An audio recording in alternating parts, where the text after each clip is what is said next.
If you've just joined us, this is Power Talk with me, Mbuyiseni Ndlozi. We're having a conversation like this with Pastor Adam James Boshoff of CRC, brilliant man.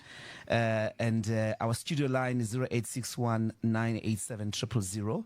We're going to open the lines, but before we do that, I have one question. The project, and this is very much linked to everybody that was alive in 1994. I want to put it to you, Pastor, that project is being threatened from a messaging point of view by AfriForum in America at the moment.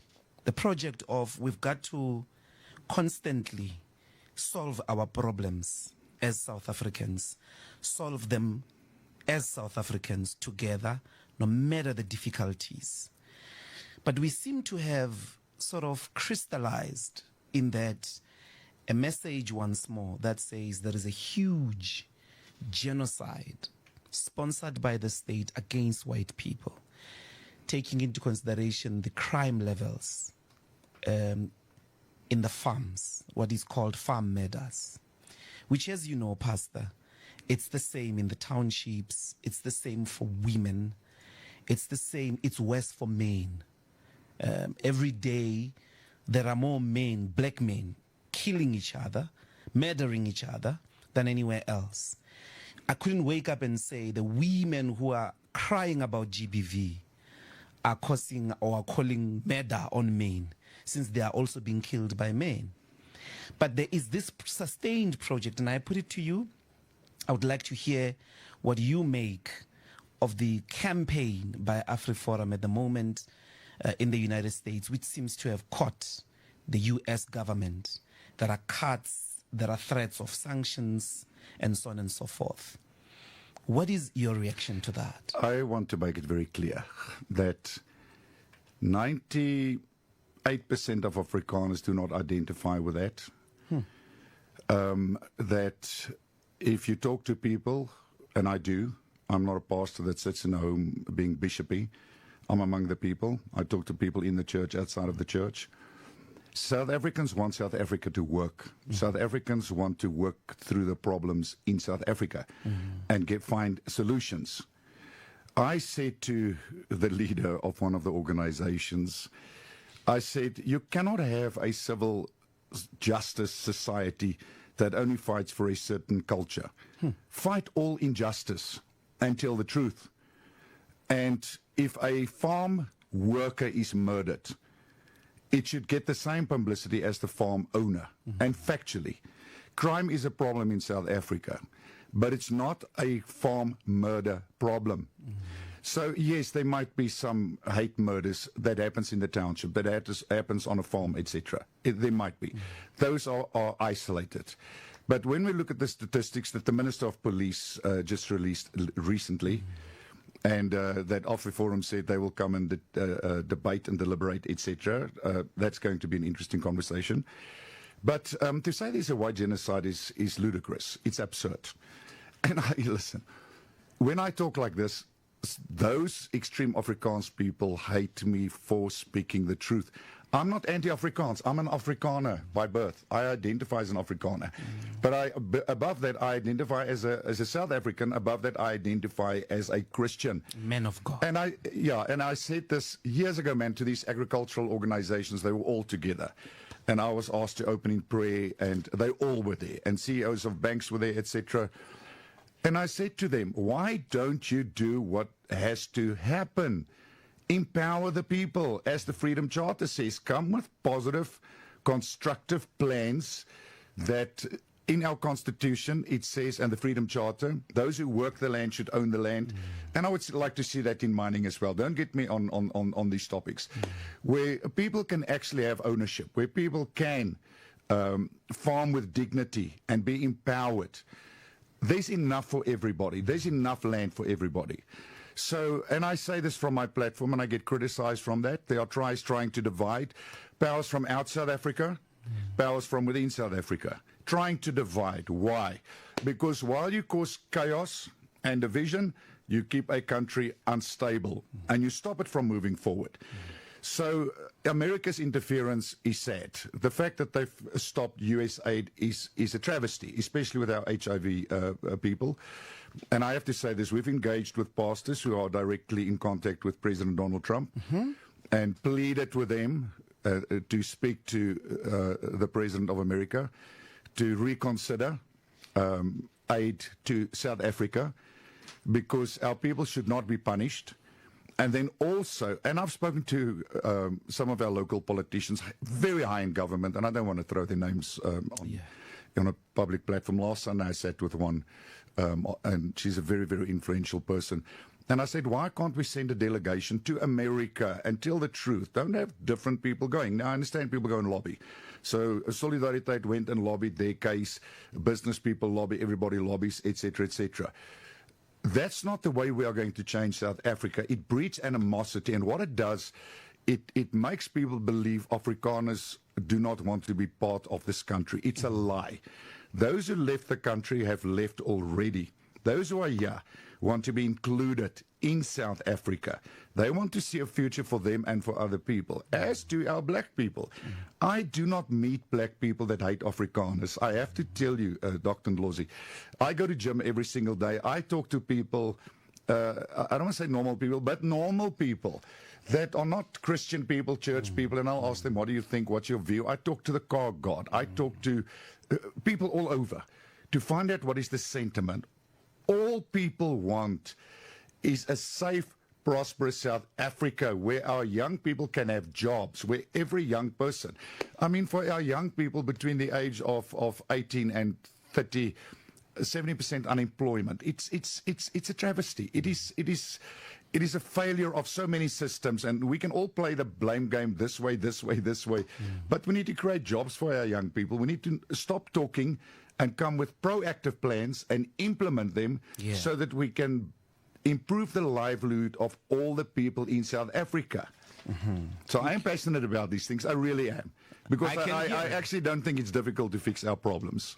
I don't. Bring manufacturing back to South Africa. Keep the raw materials in South Africa and make the steel. Cut the diamonds. Bring certain things back to South Africa. Give the people in South Africa the opportunities because it belongs to the people of South Africa. Yes, if you've just joined us, that's the voice of Pastor Boshoff of CRC. And this is Power Talk with me, Mbuyiseni Ndlozi. We're going to take two callers to speak to the pastor and contribute to the conversation. I've got Zweli from Tshwane. Welcome to Power Talk, Puti. Thank you. Thank you, Dr. Ndlozi. I want to acknowledge the emotional journey that Pastor has walked, and no doubt about that. And the one thing that I like about him is saying, truth shall set us free. He quoted the Bible. Yes. And that is very much important. I'm reminded of the salvation of Saul when he was walking from Damascus, when he was changed to be Paul. He was a persecutor of Christians. Yes. He participated in stoning of Stephen. I think he understands, Pastor Boshoff understands the racism at its core. And he does not only preach it from the Bible, but he knows it from the ground. And he received Jesus Christ after seeing the persecution of black people. But one other thing, and I think Pastor Boshoff will agree with me, including yourself, Dr. Mbuyiseni Ndlozi, that we are talking to the victims and the converted. He's a converted. Some black people, actually in majority, are the victims of racism. I so wish one day that we can see the perpetrators marching against the racism, the Afrikaners themselves. Like Pastor Boshoff, what he's saying today, what he needs to tell that to his own, not his own people per se, because he's colorblind as we speak. Christianity will make you not to see color, but to see people who are suffering. Yeah. When Jesus Christ came for those people who are suffering, the people who are poor, he said, I was made poor so that you can be rich.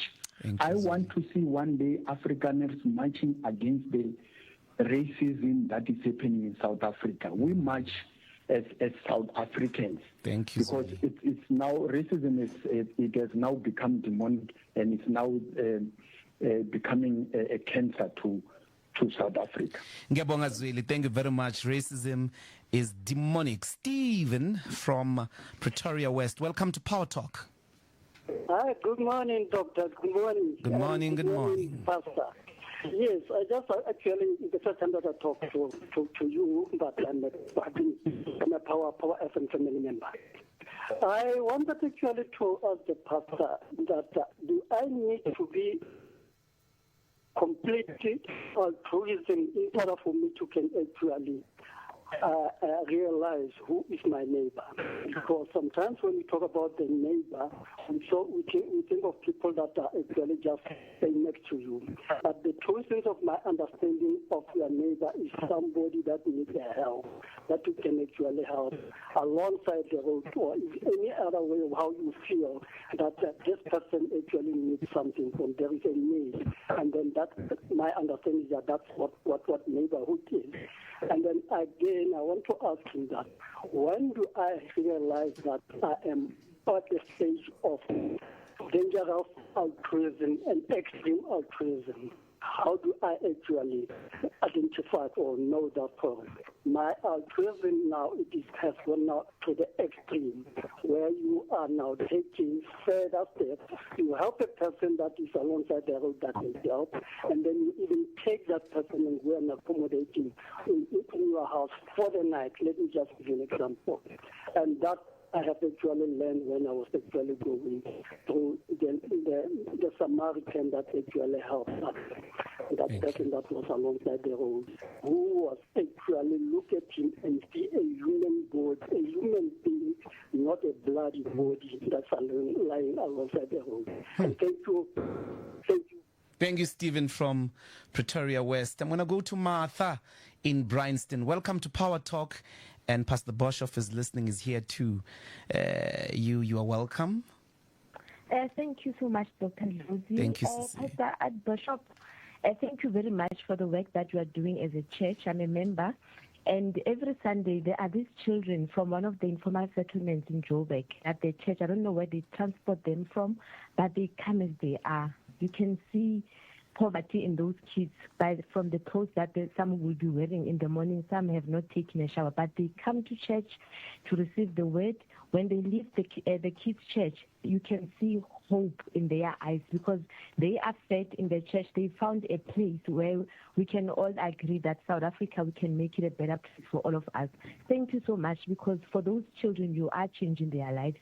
And I just want to thank you and the church, and especially the kids ministry, what they are doing. Thank you very much. Thank you so much, Martha. This is Power Talk with me, Mbuyiseni Ndlozi. Our studio line 0861987000. WhatsApp line 0833037093. You can join the conversation with our hashtag Power Talk on all social media platforms, and we are also live on our YouTube page. We're going to go to the news, Pastor, but we got 2 minutes, and I know that you'll be able to use it effectively to speak to some of these callers, some of the concerns, and I know I'm stretching you beyond the hour that we had. I hope you agree. This is a really constructive and reviving conversation. Yes. Your response to the callers. I think the important one is, who is your neighbor? And as the caller correctly said, it's the person that crosses your path in need. At the same time, Jesus, in that story, it's not a parable, it's a story, uses a Jew that falls among thieves, and a Levite walks past and does nothing, a priest walks past and does nothing, religious people, religious system, that really doesn't care about helping people. And here comes a Samaritan. And Samaritan goes and binds up his wounds and takes care of him. So as Christians, we need to help the people that are suffering, and we are there to lift people up and to heal the brokenness in the people. So a good Samaritan cannot be a Christian that looks the other way. I always say to people, we need to be good South Africans, good Samaritans. You can't look the other way. If you're an owner of a company, pay fair wages. If you own a farm, look after your farm workers. and pay fair wages and empower them. That's Christianity. To not help people. Remember when Jesus comes to Zacchaeus, Zacchaeus says, everything I've taken from people unrighteously, I restore fourfold. I give back. So we as Christians should be there to lift other people all the time. Yes. Out of poverty, out of illiteracy, out of every challenge they may face. Thank you very much. This is Power Talk with me, Mbuyiseni Ndlozi. We are still with Pastor Boshoff to the next hour. We are going to take the news on top of 11 o'clock with Nyakalo Tefu. Stay online and stay tuned. Power News. Thanks, Mbuyiseni. The top stories at this hour. Gauteng Premier says his administration has highlighted 13 key priorities that need urgent intervention from national government, and NUMSA members are currently marching in the Pretoria CBD.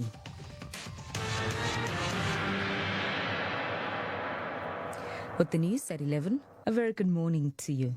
I'm Nyakalo Tefu. Gauteng Premier Panyaza Lesufi says his administration has highlighted 13 key priorities that need urgent intervention from national government. President Ramaphosa and his cabinet of ministers are at the Johannesburg Council chambers, where they are conducting an oversight visit with the Gauteng Provincial Exco.